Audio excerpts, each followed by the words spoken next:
Hello guys, bigla akong nag-crave sa sumang balinghoy. Hindi ko alam kung gutom lang to o natukso lang. Kaya naman ito guys, napabili na nga ako. Isang piraso lang ha. Self-control din minsan, kaya tama na ang isa. Mahirap na kasi magpigil lalo na kung nag-crave ka. Pero hindi ibig sabihin, susuko na tayo.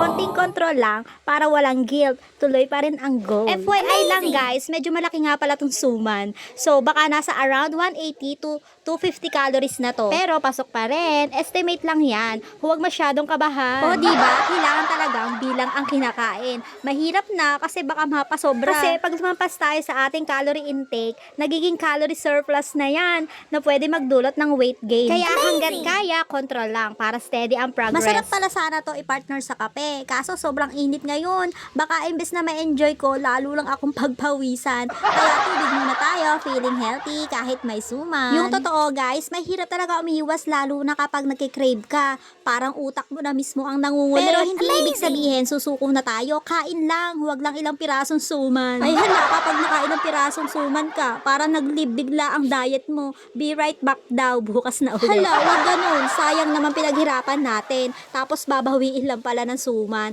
Kaya enjoy, pero may limit ha, para hindi back to zero. So ayun lang guys, thank you for watching. See you sa next vlog. Amazing!